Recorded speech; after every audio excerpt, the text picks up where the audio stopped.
One man is being victimized by our own government. One man whom they fear, yet whom millions love. One man who is willing to take the poison arrows of lawfare. One man whose voice has been taken away by a corrupt judge operating in a corrupt system. One man who has been ridiculed and insulted.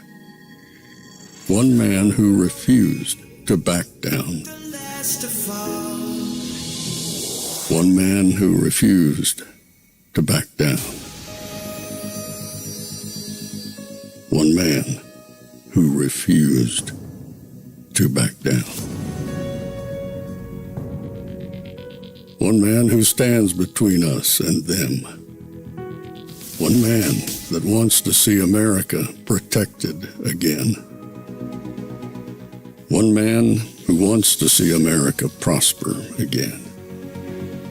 One man who understands that a man is a man and a woman is a woman. One man who understands and protects the blessing of life. One man who wants to restore American exceptionalism. One man who once again wants to make America that shining city on a hill for all to see. A place where all the people of the world glowingly set their eyes upon. America. One man who unashamedly wants to make America great again. That one man is Donald Trump.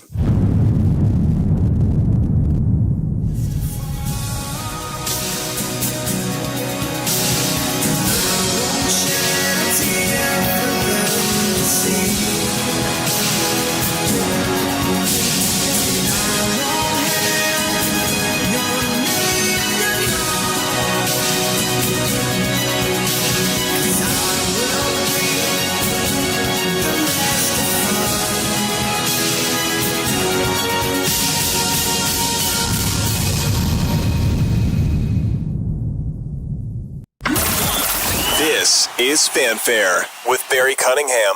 Good evening, everybody, on a Thursday evening. One more before the weekend. I'm going to jump right into tonight's show because I got a whole lot of stuff to cover for you. Let me just tell you, I got some good news, I got some bad news. We're going to go to the good news first. And then after we do the good news, then we'll jump into some bad news. And then we're going to show you a signing/press conference that President Trump held about an hour ago. It had some fireworks again in that one.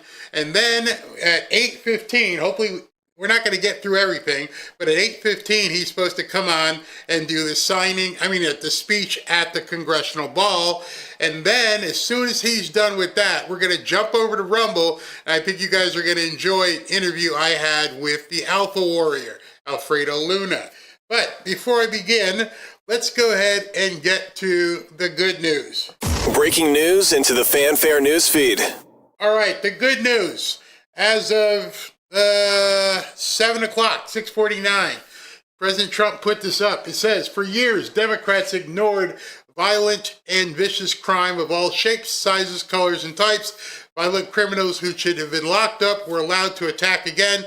Democrats were also far too happy to let in the worst from the worst countries so they could rip off American taxpayers. Democrats only think there is one crime, not voting for them. Instead of protecting Americans and their tax dollars, Democrats chose instead to prosecute anyone that they wanted or they found safe and who wanted safe and secure elections. Democrats have been relentless in their targeting of Tina Peters, a patriot who simply wanted to make sure that our elections were fair and honest. Tina is sitting in a Colorado prison for the crime of demanding honest elections. Today, I'm granting Tina a full pardon for her attempts to expose voter fraud in the rigged 2020 presidential election. While that may sound like good news, we're going to have to tread carefully here and see how this works. President Trump can pardon her for federal crimes, but from what I understand, Colorado convicted her on a state crime. Now, that crime had to do with the federal election, so I think we're in some sort of murky waters, but I wouldn't expect her to be released like tomorrow. Well, we shall see. We shall see how this all gets navigated, but at least it's good news. There's some progress being made. I don't ever want to step in the way of progress. But that being said, we had a bit of issue today.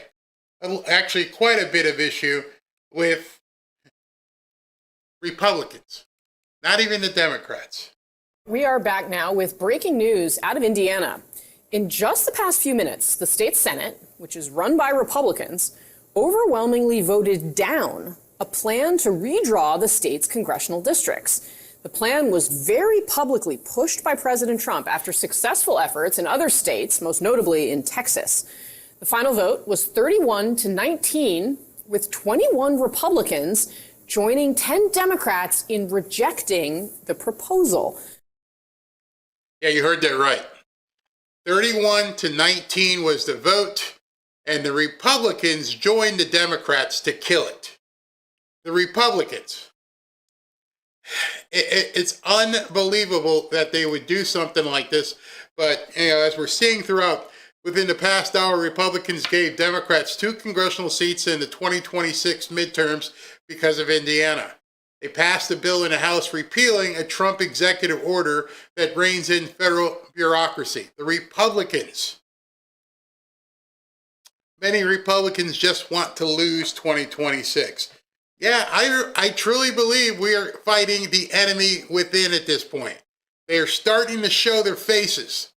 They're starting to show what their real intention is. They figure if Trump is gone and Trumpism is gone and MAGA is gone, they can go right back to their old ways. That's where they're going at this point.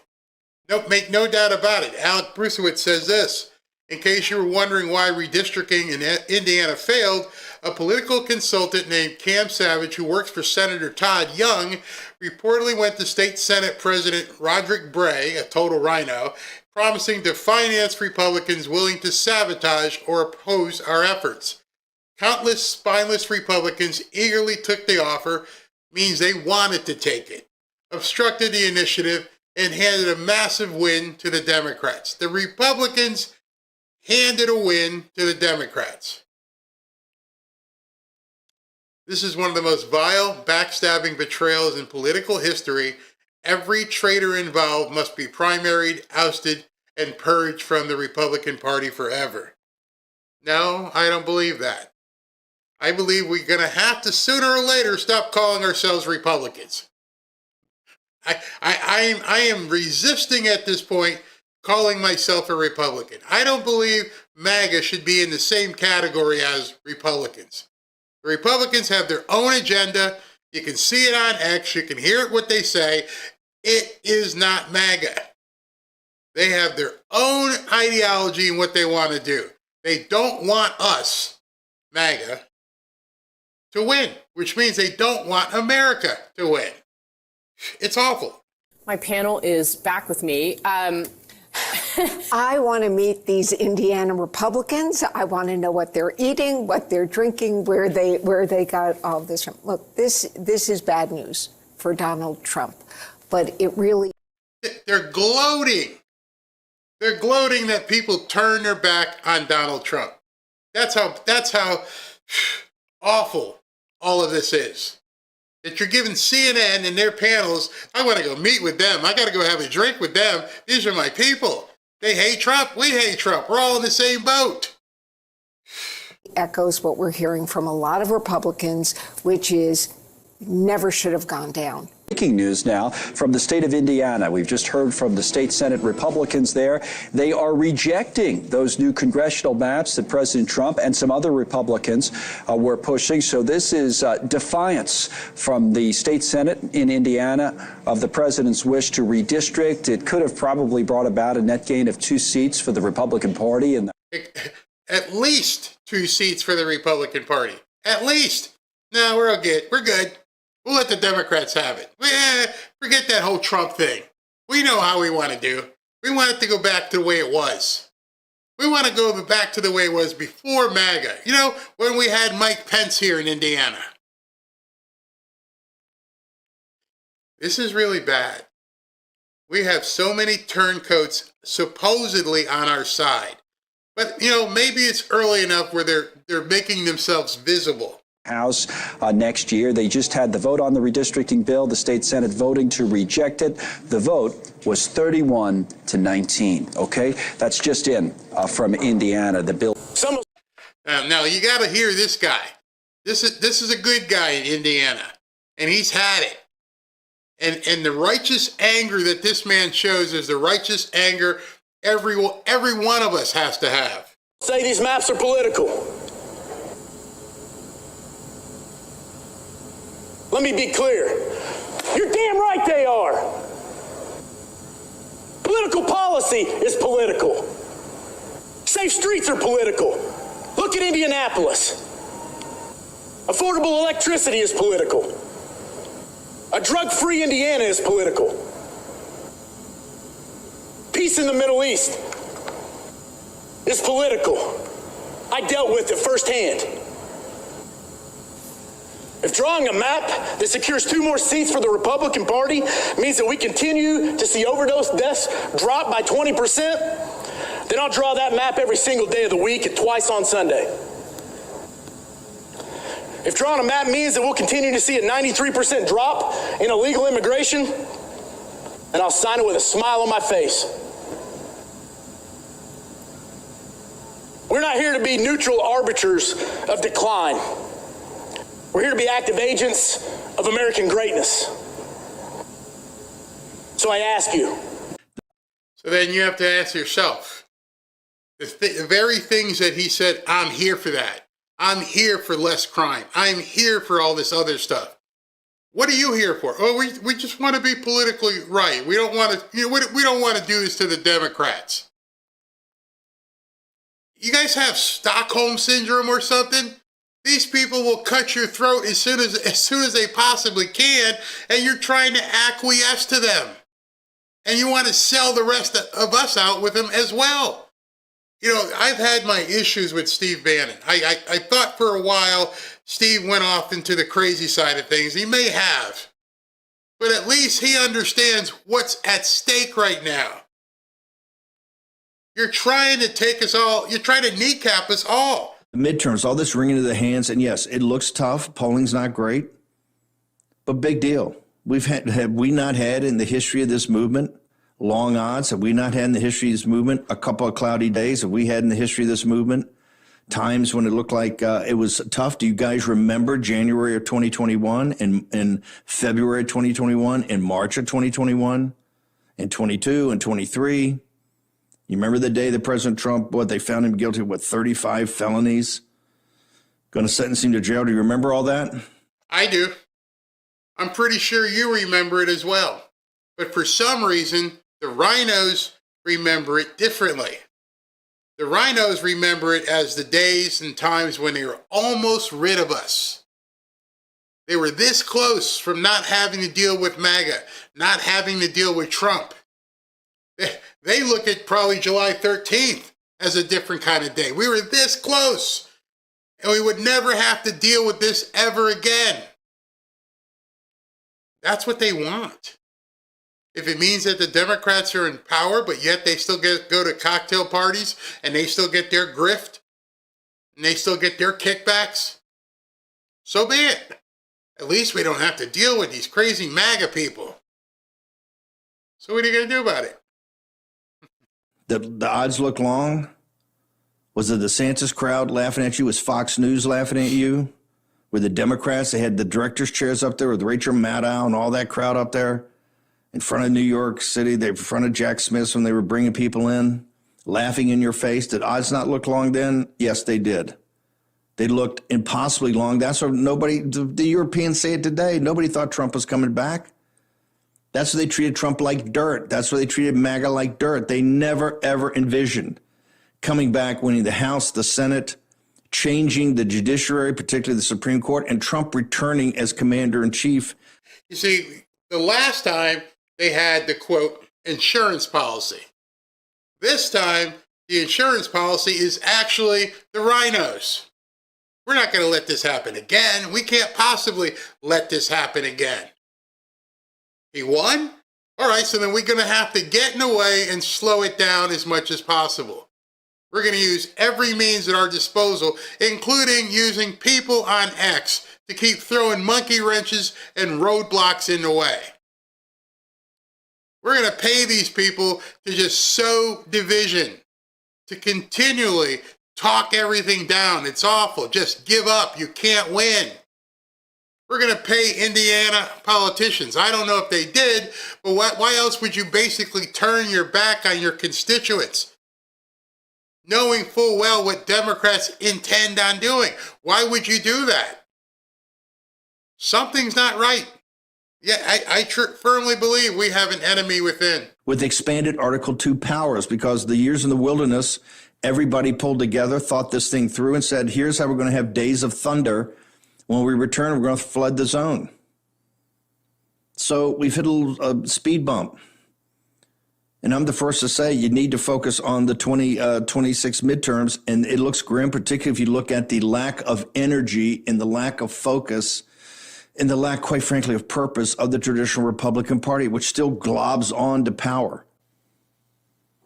They fight the established order of the Republican Party, which, let's be blunt, they still control so much of the power.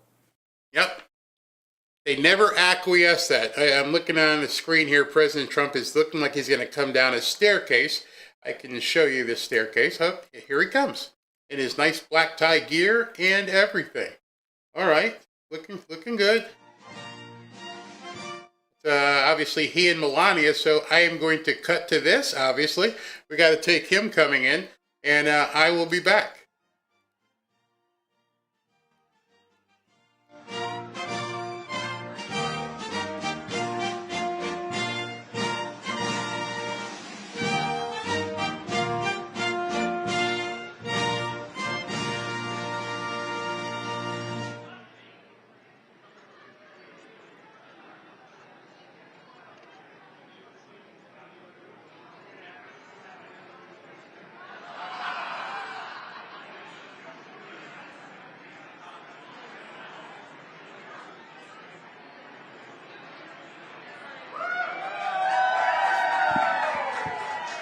Everybody.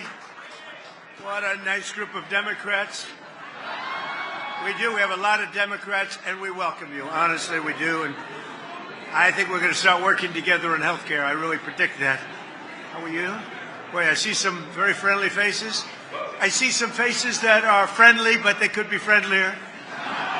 But I think we're going to do great.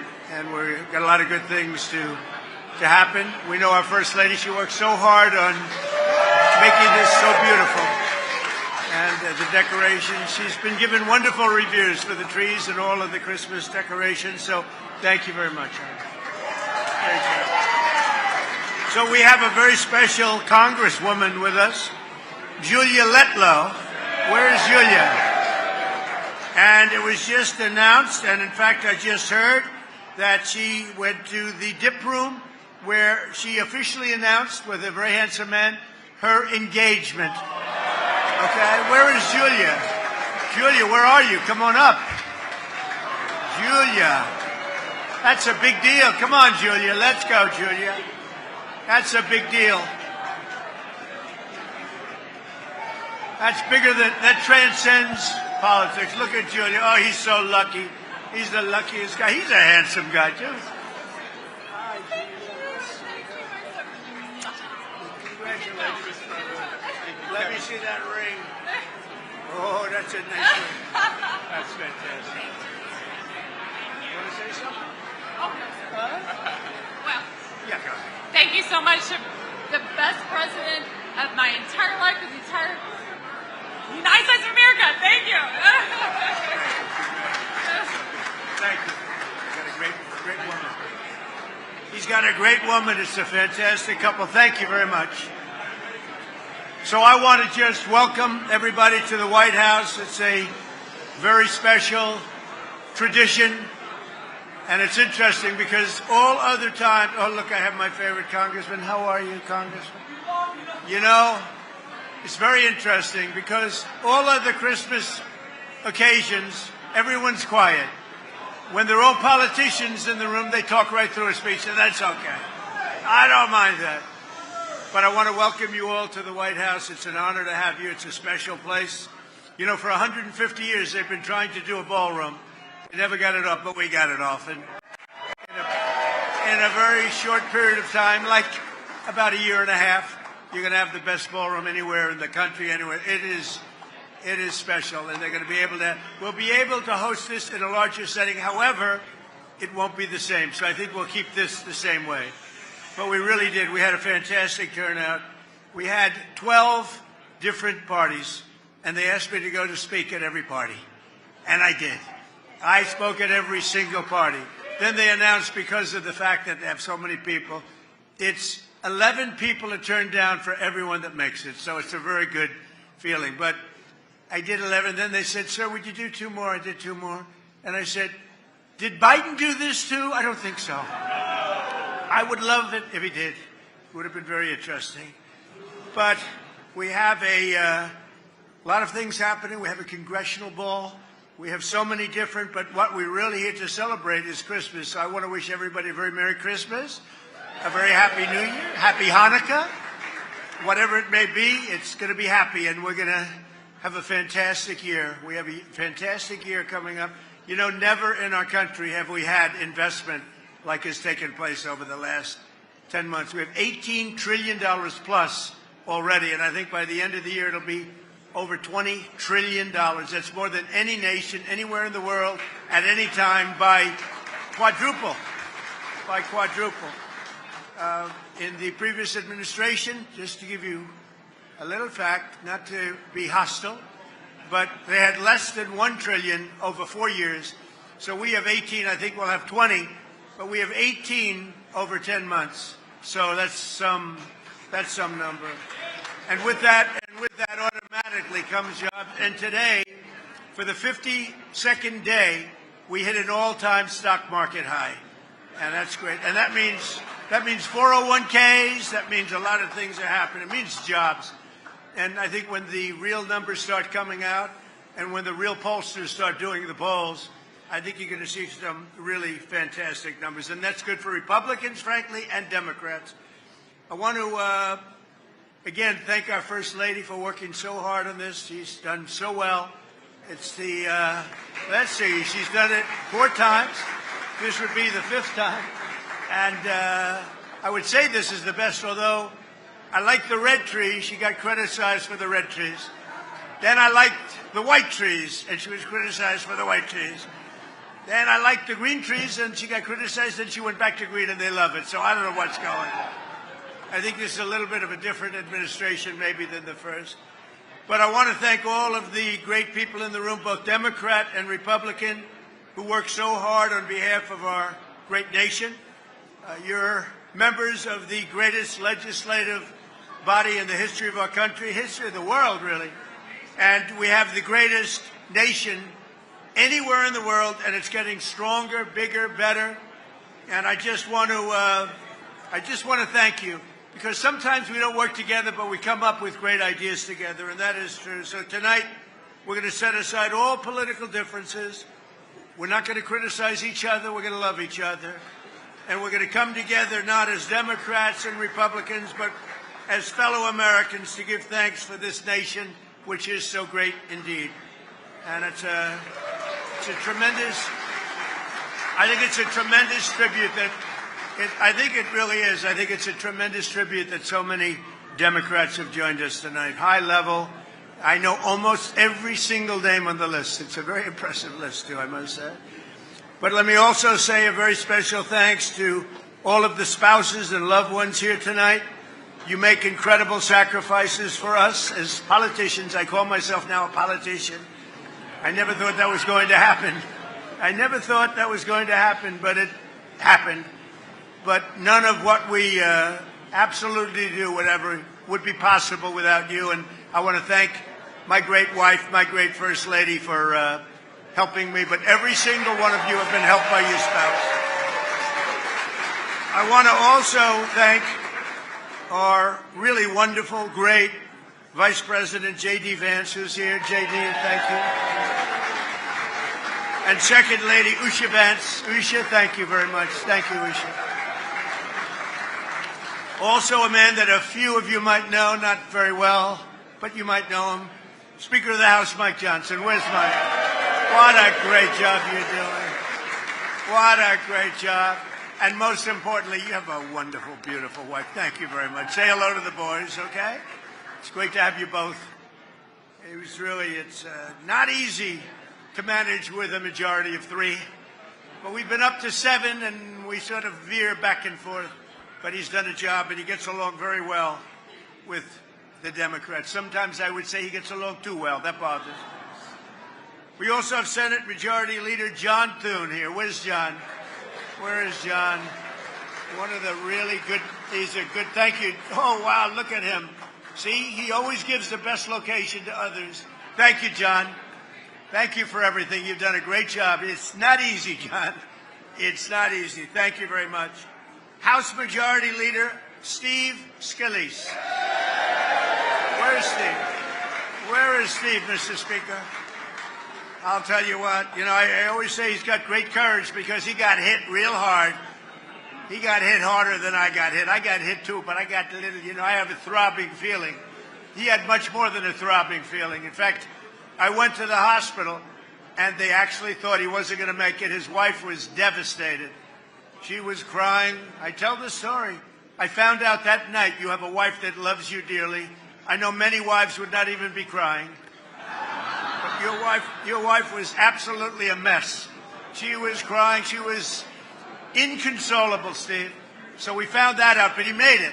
And then he went about 4 months later. He could barely walk. He went and he played second base in the game between between you people, right? Republicans and Democrats. He could barely walk. He could barely stand. He was not going to be the great Bobby Richardson, all-star second baseman of the New York Yankees for 15 years. And this could only happen by God. A shot was hit to him so hard, I said, oh, no. And it went right at him.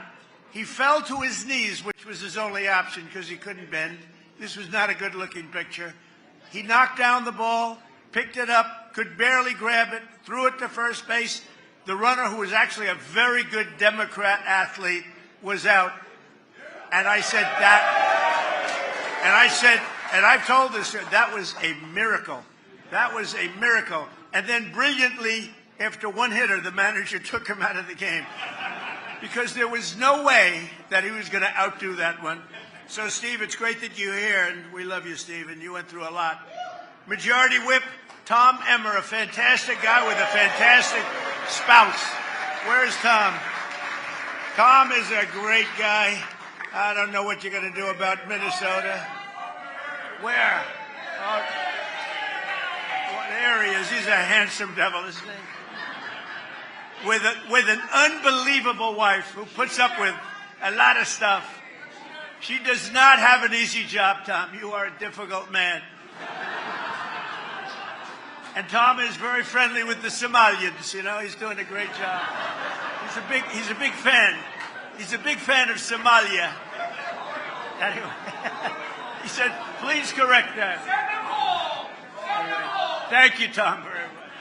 Thank you. He's a great guy. He's done a fantastic job, and we really appreciate it. And you have so many members of the House and the Senate, but I just want to thank a few of them, and I do mean it. I think it's fantastic that we're all here together tonight.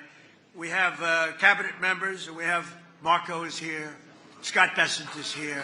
We got them all sort of here, every single one. I won't call them out because they're not names that are going to get huge applause from this very substantially Democrat audience. But you know what? They're working toward making America great again. It's very simple. We are making America great again. I saw it today on a somewhat leftish broadcast. They were saying, whether you like it or not, these numbers are starting to get very good, and they are, and that's good for all of us. But during the season of joy and peace, we have so much to celebrate as a nation, because 1 year ago we were a country that was in serious trouble. There are those that say we were a country that was really not going to make it. And they were saying we were not going to make it. Now we have the hottest country anywhere in the world. They're all saying it. Other leaders are saying it. The European nations are saying it. The European nations are reporting that your president might as well be the leader of the European nations also. They listen to us and they respect us like they've never respected us before. So we're going to work very hard. We get along with them. We want to get along with as many nations as we can. We've been ripped off by a lot of them for a lot of years. And frankly, a lot of the Democrats knew that better than some of the Republicans.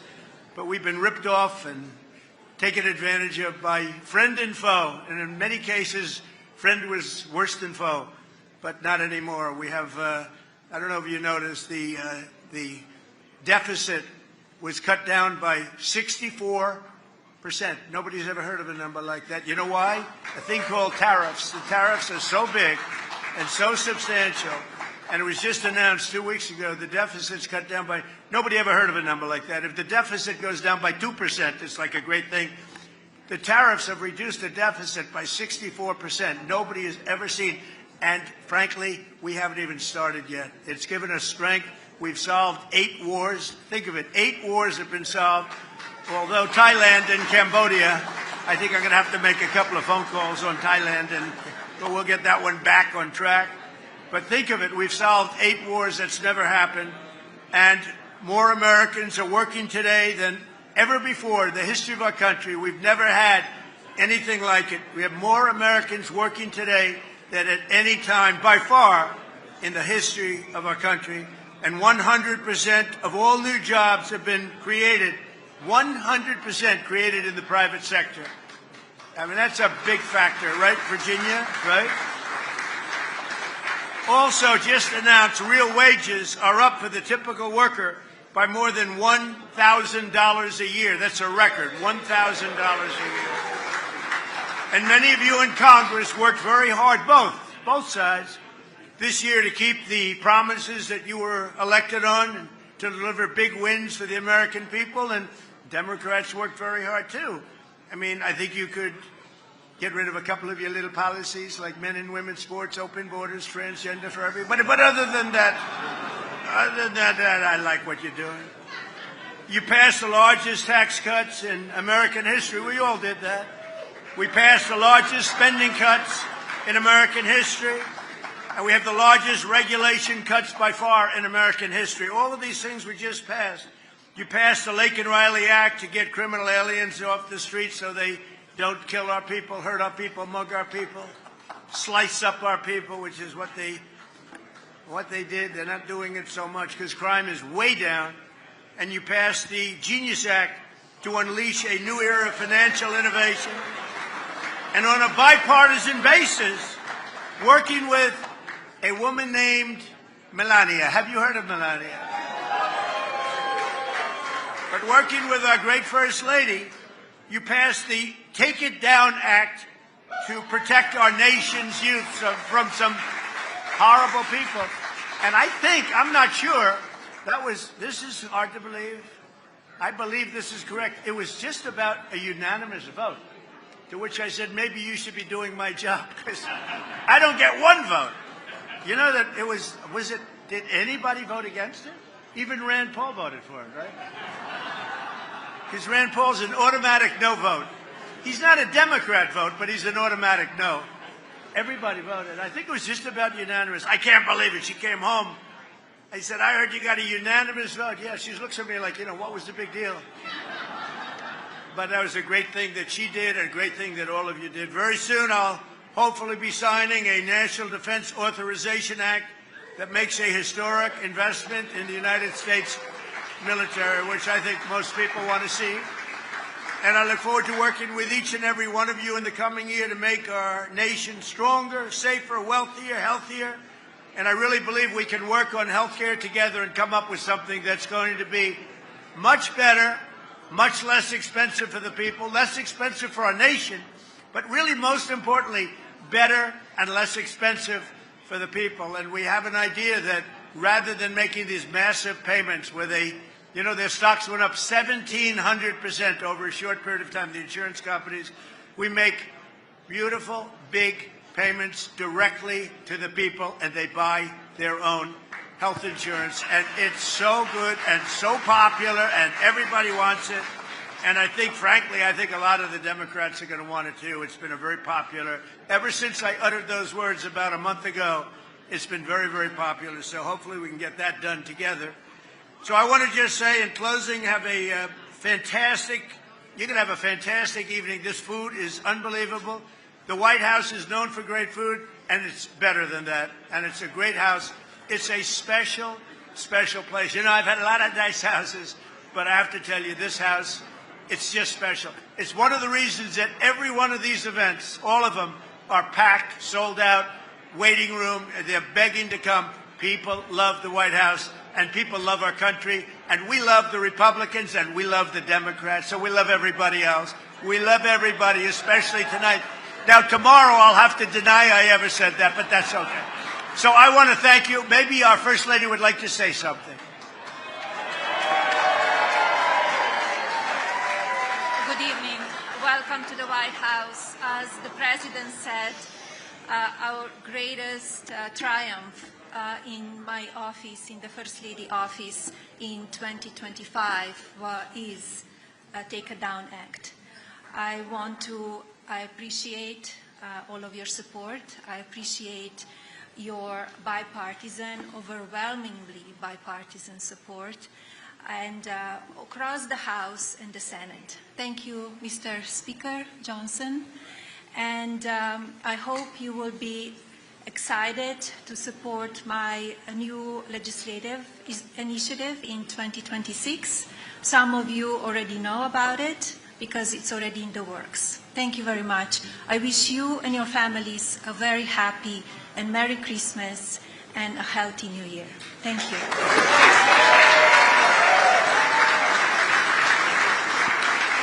Well, I just heard about that for the first time. The only thing I can tell you, I know one thing for sure, Mr. Speaker. It's going to be great. It's going to be great for children. Okay? I don't know what it is she's doing, but I know it's going to be great for children because she loves children, and she's got a wonderful boy, and she's very proud of her boy, but she loves children, and if she puts it out, it'll be maybe unanimous again, or whatever that was, but very close, unanimous again. I want to thank you all. Have a great Christmas, a great Hanukkah, and a fantastic year, but we're going to have a great 3 years, 4 years, 10 years. We're going to make it great. Our country is going to be strong, safe, rich. It's going to be great. We're going to make America great again. Thank you, everybody. Thank you very much. Thank you.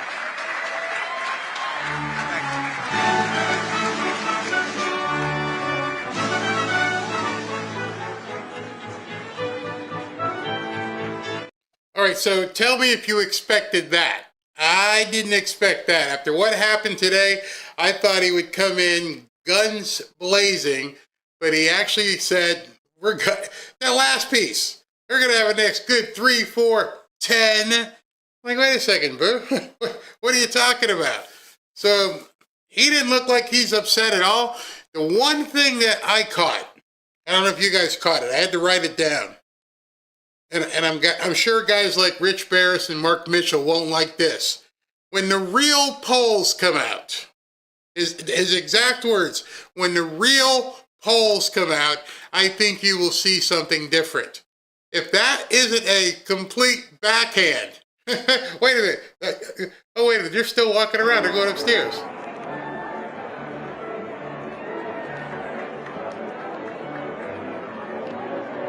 Oh, so they're not staying for dinner. Interesting. Very interesting.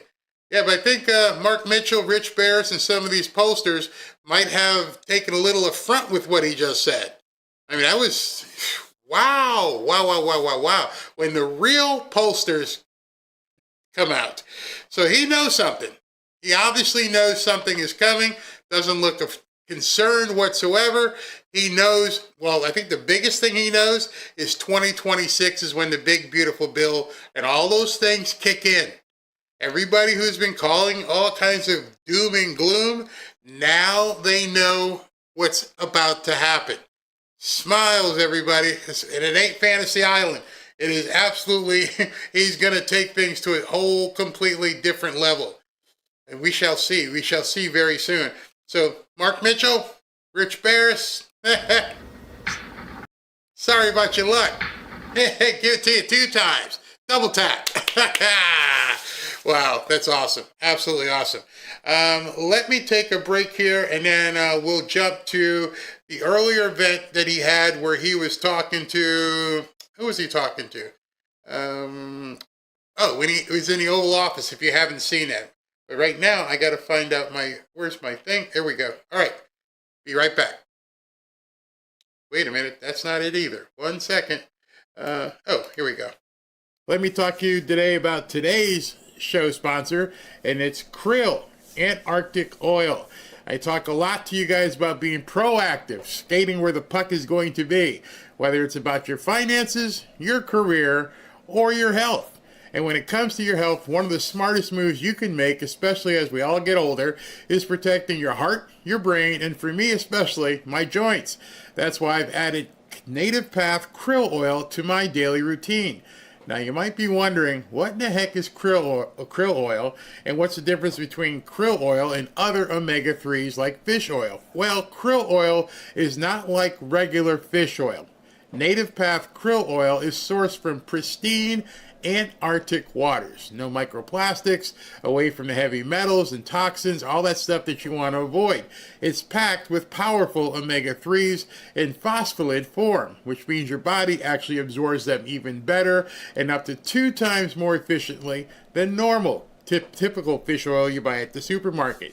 But here's the kicker. Krill oil contains natural asafoethan, hope I said that correctly, which is one of nature's strongest antioxidants to help fight free radical damage, support brain clarity, and promote healthy aging. That is a powerful antioxidant that potentially neutralizes all those free radicals and reduces oxidative stress. Basically, it gives you more energy, and it gives you better joint pain, or lessens your joint pain. It's been shown to be significantly more potent than any other antioxidants like vitamin C and vitamin E, which I'm not saying don't take your vitamin C. You should continue taking vitamin C. Research suggests krill oil may offer several benefits, including to your joints. It may reduce inflammation and improve joint pain. I can attest to that. It may support cardiovascular health by improving blood flow and reducing oxidative stress. It also may improve your memory and your cognitive performance. And it also may help your eyes and may improve visual fatigue. I can tell you from staring at lights and cameras and monitors, yes, you do get lots of eye fatigue. And especially it would help against age-related macular degeneration. Skin health. It may help protect against UV damage here in the summertime. Here in South Florida, we get a ton of sun. And it reduces the sign of aging, like wrinkles. Other potential benefits may also help with liver health, exercise, performance, and your metabolic health. The science is clear. So if you want to support your heart, your joints, and your brain and do it with a clean, highly absorbable source, go to this website right there, getkrill.com/Barry, and grab your krill oil for up to 66% off plus free shipping. That site again is getkrill.com/Barry. We're taking in trillions of dollars. We're taking in tremendous amounts of countries, jobs, everything's coming in. Now, just to get off AI for a second, auto plants are being built at levels that we've just about never seen before. Our auto industry was decimated. 56% of our auto industry left our country over the years. It was at one point 100%, and then it got shriveled down, and really we lost a lot. And now because of tariffs, which have been so incredible, we've taken in hundreds of billions of dollars, and we're bringing back our factories, we're bringing back everything. We've never been in a position like this. Our stock market today was, well, I saw it a few hours ago, but a few hours ago it was way up, and we hit a new high. For the 52nd time in 10 months, we have an all-time high stock market. And it's all reasons. A big reason was the election November 5th, and another big reason, and maybe the biggest reason, but maybe not, because without the election this wouldn't have been done, because people don't know how to do it. The second reason is the tariffs. We're charging countries that were really hurting us badly, were really decimating us, hence we have $38 trillion in debt, which will start paying off pretty soon with the tariff money coming in. But countries that were really decimating us use tariffs against us. Now we're using tariffs. All we want is fair. All we want is national security. It's given us great national security. I settled 8 wars, and numerous of them was because of trade and because of tariffs. So we're very happy with that. But this is about something a little bit different. We want to have one central source of approval, and we have, I think, great Republican support. I think we probably have Democrat support too, because it's common sense. I mean, you can't go to every time you make a change, and it could be a very reasonable change, you still won't get it approved if you have to go to 50 states. So this centralizes it, and it's something which the people behind me, the very distinguished people, all, but Tim Cook just left of Apple and spoke to all of the big companies, great companies, and they won't be able to do this. This will not be successful unless they have one source of approval, or disapproval, frankly. You could have disapproval too, but it's got to be one source. They can't go to 50 different sources. So I just want to thank everybody for being here. And Will, what would you like to add to that? Sure. Mr. President, as you said, in keeping with your commitment to grow the American economy, create potentially millions of new American jobs, and maintain America's technological and military superiority in the years ahead, this is an executive order that orders aspects of your administration to take decisive action to ensure that AI can operate within a single national framework in this country, as opposed to being subject to state-level regulation that could potentially cripple the industry. David Sachs, your AI and crypto czar, has been one of the key players and key authors behind this EO. He can give you more of the granular detail, but the big picture is that we're taking steps to ensure that AI operates under a single national standard so that we can reap the benefits that will come from it in terms of economic growth, job development, national security, and technological edge. And it's really the biggest industry that anybody's seen. I mean, it's taking off. And again, I believe there'll only be one country that really benefits, and it should be the United States, and it will be if we do this, if we're unified. We have to be unified. China is unified because they have one vote. That's President Xi. He says do it, and that's the end of that. You know, we have a different system, but we have a system that's good, but we only have a system that's good if it's smart. David Sachs, can you say a few words, please? Yes, sir. So, as you pointed out, we have over 1,000 bills going through state legislatures right now to regulate AI. Over 100 of them have already passed. 25% of them are in California, New York, and Illinois. You've got 50 states running in 50 different directions. It just doesn't make sense. We're creating a confusing patchwork of regulation. And what we need is a single federal standard. And that's what the CEO says, sir, is it basically states that the policy of your administration is to create that federal framework. We're going to work with Congress, like the chairman here of the Commerce Committee, Senator Cruz, and other members of Congress to define that framework. In the meantime, this EO gives your administration tools to push back on the most onerous and excessive state regulations. We're not going to push back on all of them. For example, kid safety, we're going to protect. We're not pushing back on that. But we're going to push back on the most onerous examples of state regulations, sir. So I spoke with other Republican senators, and we have great approval. I think I spoke to anybody that even had any question and seemed to have gotten approval. Ted Cruz has been a very strong advocate of common. This is common sense. I mean, I think it's nothing more than common sense. Please, Ted. Listen, this is the single most important economic question in the country and in the world. Who wins the race for AI? You look back to the 1990s, there was a similar inflection point with the beginning of the internet, the dawn of the internet. And Bill Clinton was president at the time. He signed an executive order, just like you're doing, that put into law a light touch regulatory approach to the internet. And the result was incredible economic growth and jobs in the United States. At the same time, the European Union took a very heavy-handed regulatory approach. Here's an amazing statistic, Mr. President. In 1993, the U.S. economies and Europe's economy were virtually identical in size. Today, America's economy is more than 50% larger than Europe's, and the two drivers of that are tech and the shale revolution. It transformed this country, and AI is the same thing. It's a race, and if China wins the race, whoever wins, the values of that country will affect all of AI. We don't want China's values of surveillance and centralized control by the communist government governing AI. We want American values of free speech, of individual liberty, of respecting the individual. So this executive order, I believe, is tremendously important. Thank you for your leadership. Well, thank you very much. And Scott, please.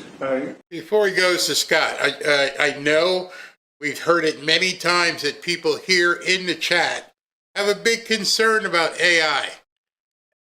What this law is going to do, or rather this executive order that may end up being sued by some states, is basically clearing the way so that the federal government is not going to have to run around and get the permission of all 50 states, which basically is putting the control of AI into the federal government, which some people are going to have a problem with. But in any event, if you're reading the tea leaves correctly, you can see where this is headed. There is no stopping it. There is no turning away from it. There is no averting your eyes. AI is coming. It's here, but it's going to be coming ever stronger.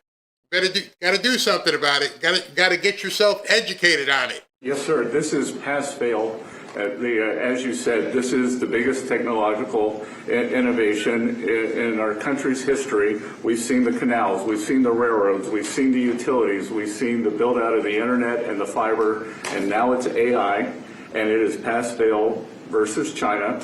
We have the lead, we've got to maintain it, and it is also going to be the single biggest source of economic growth. But everything else we do with our defense, there's no use in having a golden dome if China's AI can get around it. There's no use in spending all this money on defense. And the U.S. will remain the leader in this under President Trump's leadership. He has accelerated the growth. We're actually going to move ahead further. We're seeing building everywhere, construction jobs. There are going to be jobs at the AI data centers. And most importantly, President Trump had the incredible idea to allow the companies to create their own power. And we are going to see soon that communities near AI facilities will have the same or lower electric costs than other communities, which is a great innovation. So this is an important document today. Notice that he mentioned defense. That is a big one. And I think what you're also going to see, because I can personally see how AI is developing, I know how I use it, I know how deep you can get in things, I would almost say that maybe possibly President Trump's confidence in 2026 is because of AI. Between now and November, there is no telling what AI can do to determine where and how cheating is being done. I can't even comprehend what we can program into this kind of a computing system. Just let your mind go. Because right now, I mean, even YouTube is having a problem because there's so many fake videos. People can't even discern between AI and reality. And so don't think it's far-fetched to be like in the Jetsons and we can figure out with a click of a button, oh, nope, they're cheating over there. Something has got this man extremely confident. Do you have any questions? On this subject, President Trump, are you more worried about the U.S. winning the race for AI dominance with China or about AI's potential threat to humanity? Both. We're looking at that very strongly. We have a lot of threats in the opposite way if we don't do it. You know, you look at the medical and medical research. Already the things that have come out of AI in terms of medical and cancer research and things, we're way ahead of what we ever thought we'd be just from the infancy of AI. So really both, and we want to be very careful with it. We also know that a big part of our economy, it could be 50, 60% of our economy going forward, for a period of time at least, especially during the startup, is AI and AI-based. We have trillions of dollars of construction going on, and that construction would stop, or it would certainly be, a lot of it would be halted. So look, we're leading China. We're leading China by a lot. China knows that. And not doing this would be the greatest gift to China and other countries, but China in particular, that China has ever received. And with Venezuela, now that we've seized this tanker, is the campaign against Venezuela still just about drugs, or is it now also about oil? Well, it's about a lot of things, but one of the things it's about is the fact that they've allowed millions of people to come into our country from their prisons, from gangs, from drug dealers, and from mental institutions, probably proportionately more than anybody else. They came in from many countries. We're getting them out. We had 11,888 murderers come into our country. Many of them are from Venezuela. We had thousands of Tren de Aragua, the gang, come in from, which they say is the most violent gang. I don't know. MS-13 is pretty bad, but Tren de Aragua, they say, is the most violent gang. That comes from the prisons of Venezuela. It came out of the prisons of Venezuela. So it has to do with a lot of things. They've treated us badly, and I guess now we're not treating them so good. If you look at the drug traffic by sea is down 92%. And nobody can figure out who the 8% is, because I have no idea. Anybody getting involved in that right now is not doing well. And we'll start that on land, too. It's going to be starting on land pretty soon. Thank you, Peter. Mr. President, in Indiana, just a few moments ago, the Senate there rejected the congressional maps to redistrict in that state. A number of Republicans voted against that redistricting effort. You have spent a lot of time talking about this. The Vice President traveled to Indiana. What's your reaction? Well, we won every other state. That's the only state. It's funny because I won Indiana all 3 times by a landslide, and I wasn't working on it very hard. It would have been nice. I think we would have picked up 2 seats if we did that. You had one gentleman, the head of the Senate, I guess, Bray, whatever his name is. I heard he was against it. He'll probably lose his next primary, whatever that is. I hope he does, but because he's done a tremendous disservice. I mean, think of it. It's a great place. I love the people there. They love me. You know, we won in a landslide all 3 times. Got tremendous votes. I got record votes.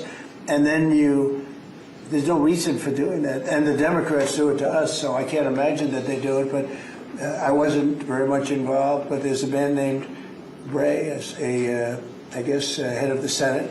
Was that Bray? Is that the name, Bray? I mean, I'm sure that whenever his primary is, it's, I think, in 2 years, but I'm sure he'll go down. He'll go down. I'll certainly support anybody that wants to go against him. Mr. President, if I could ask you briefly on AI and a question on Ukraine. On the AI side, the flip side of what you've done today is what kind of agreements you can get with China, particularly on the national security threats posed by AI.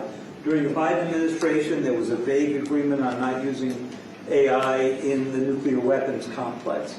Tell us what you envision and what conversations you've had, if any, with President Xi on that topic. Well, relative to AI? Yes. I speak to him a lot about it. I speak to him a lot, actually. I have a very good relationship with him, as you know.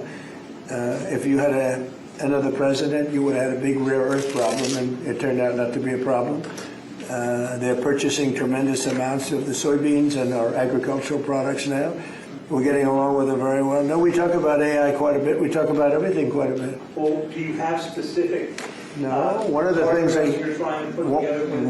things I talk to China about is the denuclearization of weapons. We'd like to see if we could stop that. I'm talking about nuclear weapons.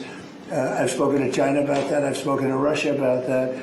And I think it would be something that we would want to do, and they would like to do, and I think Russia would like to do. They said they won't join you to start or a follow-on. Well, that's what they've told you, but you know what they tell you is different than what they tell us. And I'm just Mr. President, just briefly, you made a commitment to the Europeans back in July, if I remember right, to participate in some kind of a peacekeeping force should there be a peace agreement. You mentioned, I think, air support, intelligence, and so forth. Does that commitment still stand? Is the U.S. ready to go contribute to It's called the security agreement, basically, that they call it, the security agreement. Yeah, we would help. We would help with security because it's, I think, a necessary factor in getting it done. I thought that we were very close with Russia to having a deal. I thought we were very close with Ukraine to having a deal. In fact, other than President Zelensky's, people loved the concept of the deal. You know, we threw something out. This is the 4-part deal. Well, there's 4 or 5 different parts. It's, you know, a little bit complicated because you're cutting up land in a certain way. It's not the easiest thing. It's sort of like a complex real estate deal times 1,000, right?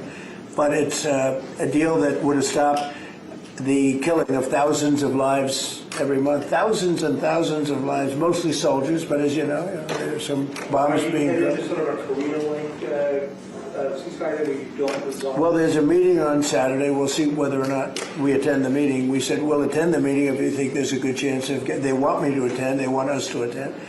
And we'll be attending the meeting on Saturday in Europe if we think there's a good chance. And we don't want to waste a lot of time. We think it's negative. We want it to get settled. We want to save a lot of lives. As you know, in the past we spent could be $350 billion giving it to Ukraine. We got nothing in return, but we gave it to Ukraine. I ended up getting rare earth in return, even though I didn't spend money. And we are now selling weapons to NATO. We're not selling it to Ukraine. We're selling weapons at full price to NATO, as you know.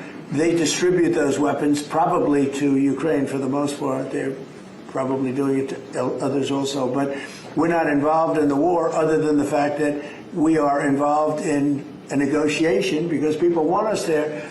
Ukraine wants us involved very much. Europe wants us involved. I have a great relationship with the countries of Europe. As you know, I took GDP.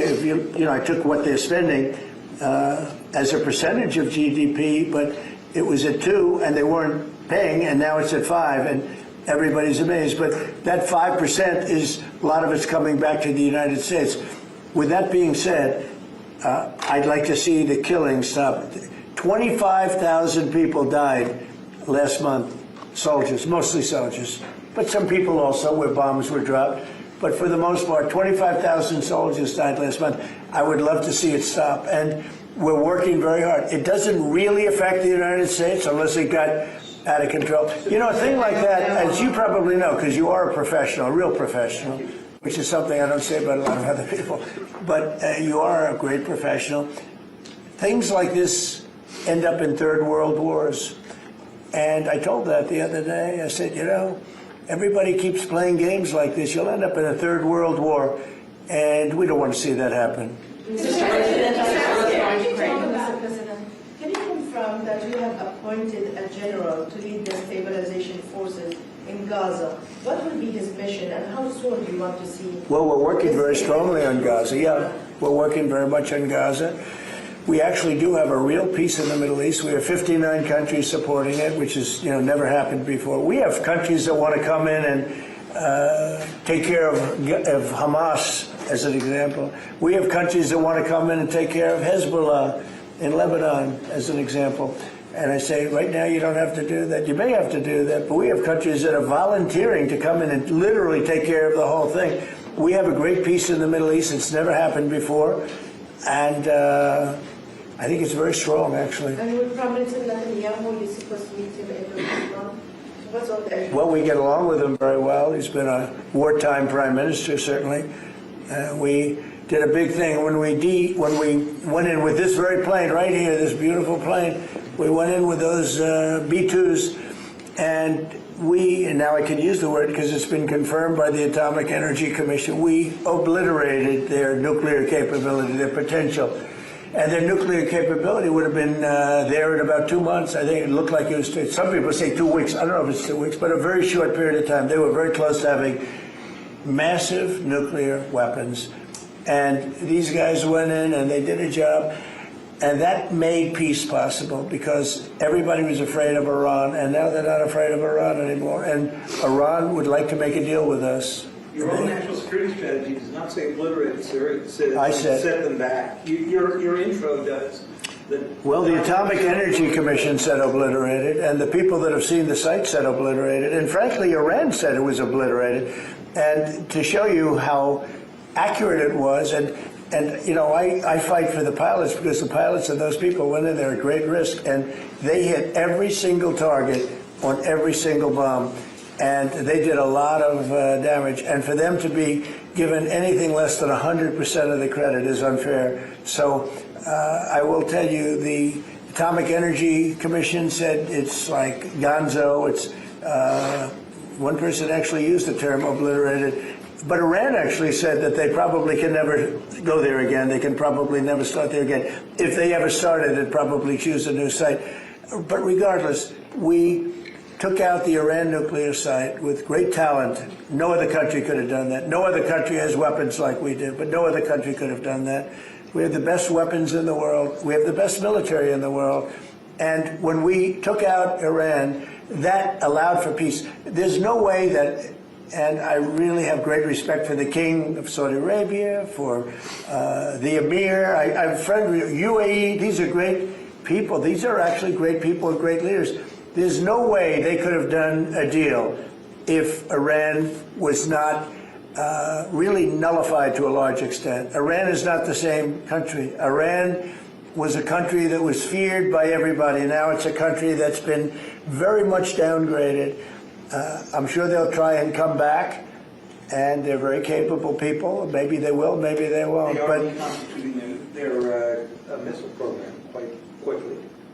well, you know, they could try, but it's going to take them a long time to come back. But if they do want to come back, and they want to come back without a deal, then we're going to obliterate that one too. You know, we can knock out their missiles very quickly. We have great power, and we helped Israel a lot. We were shooting down the drones. We were doing a lot of things for Israel. We did a good job for Israel, but Israel did a good job. They fought, and they all fought bravely. Look, that's a war. That's a vicious war. They're all vicious wars. When you write, hey, you covered a lot of wars, they're all vicious. We never saw a nice one, right? They're all vicious. But that was a big fight. But the big thing was the knockout of the possible nuclear capability. And it was a complete knockout of nuclear capability. That doesn't mean that over the next 2 years or 3 years, they're not going to come back or not going to try. I think they got hit so hard, they may talk about trying, but I don't think they want to try. And I can tell you that they would love to be able to make a deal with me. They would love to be able to make a deal with me. And I'd love to make a deal with them if we could. You know, we were not close, but not so close, but we were reasonably there for a deal with Iran before the bombing. And they would have been much better off if they made a deal. They could have had a deal. They could have had a deal where they would have been much better off. Look at what we've done. I mean, their place is blown up. Forget about the nuclear. The nuclear is gone, but look at the damage they've suffered, the death that they've suffered. They could have had a deal with nobody would have died, no buildings would have been down, nothing would have happened. We would have blown up their nuclear. That would have been it. They could have had a great deal, but they missed that opportunity. But they would like to make a deal right now. Iran would like to make a deal with me. Yes, please. Yeah, thank you, Mr. President. Do you think the Senate should confirm your nominee for Religious Freedom Ambassador, Mark Walker, in time for Christmas as, you know, a Christmas gift to Christians around the world? Well, I don't know. I mean, I've heard good things about Mark. Why is something come up that I don't know about? Well, he was nominated in April, and he still hasn't received even a... Well, I'd like to see him. I mean, I'm hearing very good things about him, so I thought by asking that question, you know, something new came up. You know, there's breaking news about Mark Walker. No, yeah, I'd like to see him. I've always found him to be a high-quality person. Yeah, I'd like to see that happen. I will say John Thune, though, has done a good job. He's approved. He's gotten hundreds of people approved. You know, we have a roadblock with the Democrats. They're just obstructionists, that's all. That's all they're good at is obstructing. They're not good at creating. They're only good at obstructing and wanting open borders and men and women's sports and transgender, all things that transgender for everybody, all things that people don't want. And they're obstructionists, you know. They're doing that with health care. We have a great health care proposal where we pay all of the hundreds of billions of dollars that the insurance companies have been making. You know, their stock is up 1,700%. And by the way, the stock market today hit another high. 52 times we hit a high in a 10-month period. That's during my second presidency. And it's been amazing. Nobody's seen anything like it. You know, we had the greatest economy in history in my first term. I think we're blowing it away right now. I think we're blowing it away. And again, prices were the highest they ever were. Inflation was the highest in 48 years, or I think ever. They say 48 years. The precedent is 48 years. I'll accept that, but I think it was the highest inflation we've ever had under the past administration. We had the highest prices. We have high inflation, you have high prices. Prices are coming way down. Energy's coming way down. Gasoline is hitting now $1.99 in a couple of states, and it's way down. Gasoline is way down. And when gasoline and energy comes down, everything follows. But prices are coming down. and we have an unbelievable economy. 401ks are setting a record. 401ks that's owned by a lot of people because they're based on the stock market. And the stock market for his 50-second time has just hit a brand new high. So it's amazing what's happening. And I will say this, our country is respected again. I think we're respected like never before. The United States is respected again. We have a country that was a dead country 1 year ago, dead. And now it's the hottest country anywhere in the world. Thank you very much, everybody. Thank you. Thank you, press. Thank you. You can call. Thank you, press. Let's go. Let's go. Let me know. Thank you, press. Let's go. You can call me. Press. Thank you, press. Thank you, press. Thank you, guys. Thank you. Thank you, press. Thank you, Peter. Moving, guys. Thank you, guys. All right, so you heard about the, basically that was for the new AI law, executive order, where it becomes just a federal approval of AI. And he talked about the data centers and some of that stuff as well. So AI is coming. I'm not going to spend a whole lot of time trying to convince people to get where you need to get to, because it is going to happen. So anyway, moving forward, I'm not going to dwell on that. I've said so much about AI. I know what it can do. I use it myself. I vouch for it. And that's all I'm going to say tonight about it. If you see the president is that confident about it and you voted for the president, hopefully you made the right decision, because he's making the right decision as far as I'm concerned. All right, so I'm going to be jumping over to Rumble very soon, and we're going to talk. You're going to see the interview I taped last night with AlphaWarrior. In case some of you guys are wondering, why do I have to do this over on Rumble? Some of the subject matter that he talks about, we talk about, people here on YouTube don't like you going into those areas. They don't want you to go into those gray areas. Quite gray. So we're going to go over there, and basically you guys will hear the conversation. So if you've got something to do, I would say go ahead and do it, because we talked for better part of an hour today. So I'm going to do super chats right now, and then once I do the super chats, I'll go to break. And then when we go to break and you come back, we'll be on Rumble exclusively. And I got a song for you. It's a song probably most of you know. I'm pretty sure 90+% of you would know this particular song. But I also venture to say that 90% of you have never heard it this way. So stay tuned.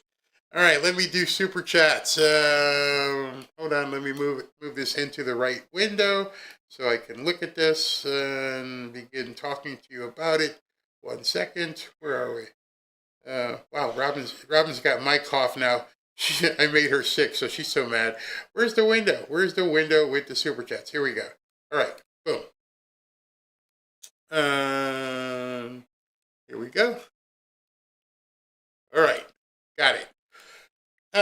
Stephen Anderson, God bless everyone, have a soft heart. Yes. And Charlie Appleseed, DJT, working for America. The guy doesn't stop, does not stop. Merry Christmas to all. Merry Christmas to you, Macon. Stephen Anderson again. George is spot on. Get him on the show. George who? Which George? George. Gotta have a last name or a handle. Just a girl. Trump 3 times. Exactly. Thornton. I'd pump the brakes. Rich Barris and Mark Mitchell called the 2024 election almost to the point you're going to see who's on Fantasy Islands next November. Go ahead. If you feel that the thing is lost, then I don't even know why you're watching. If you think we've lost the election, if you think that President Trump isn't going to do something because otherwise he'll be in jail and everything else, if you are right now in December of 2025 calling it in November of 26, I'm not going to argue with you. Good luck. Click your heels 3 times before you leave, though. Macon Blankenship, faith has no fear. Stephen again, AI is in your phones. Everyone is listening to you. Indeed. Patricia, hi, FFF. It's Friday the 12th, midday here. Warwick, oh, wow, Fanfare family. Queensland, Australia. President Trump has many Aussie fans who back and support him. Every decision, move, and word. Wow, that's very, very awesome. EKO scanned in 20 hours, our lifetime, our history. Yeah, it can do some amazing stuff. Elon knows it all, exactly. And Stephen Anderson, military contractors in the U.S. want wars. That's their business. If their business is war, they're going to want war. That's understandable at that point. All right, so we're gonna play the break music, and in the interim, I'm gonna jump over. Hope you guys come on over and see us.